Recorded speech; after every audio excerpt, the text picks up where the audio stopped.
Hello, everyone. My name is Edward Williams, and I bring you greetings from Plano, Texas, where I serve at One Community Church as Associate Pastor of Global Engagement. I also have the privilege of serving as preaching coach and teaching assistant in preaching at Wesley Biblical Seminary in Ridgeland, Mississippi. It is an absolute honor to be a part of this year's 2025 EHS conference. My paper is entitled Fight the Power, the Intersectionality of Soul Preaching and Hip Hop in the Black Prophetic Tradition. In my research, I closely examined the intersections of soul music as sacred communication, African American preaching as a sacred homiletic, and the prophetic voice of hip hop music beginning in 1978.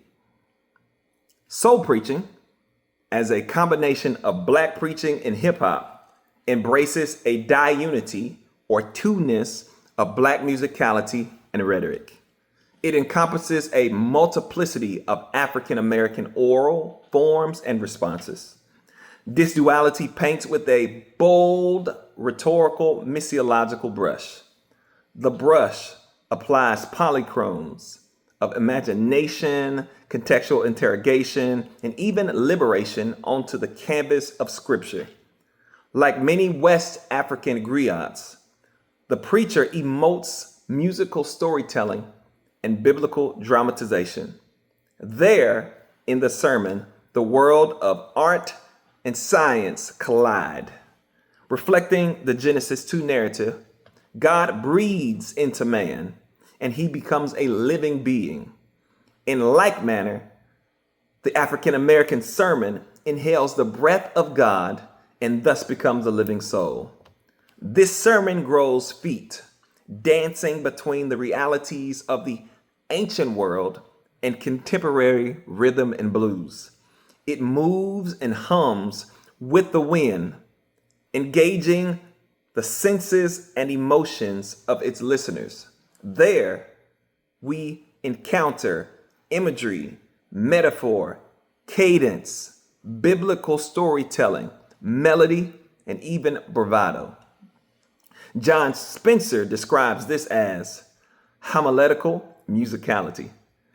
Such preaching that I define as soul preaching reveres the beauty of God's divine creation while confronting the human oppression that seeks to pervert it. The fabric of soul music is tethered to the proclamation of Black preaching and hip hop.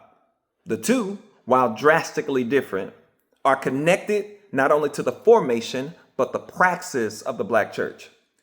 Both the preacher and the MC are called to confront power structures that seek to divide and disenfranchise America. Their stories bring listeners close to the harsh, inhumane realities of Native communities. In so doing, their awareness promotes an alternative reality that promises hope and unity. Through soul preaching and hip hop, the Black prophetic tradition continues to foster a gospel-centered message that liberates the human soul and body.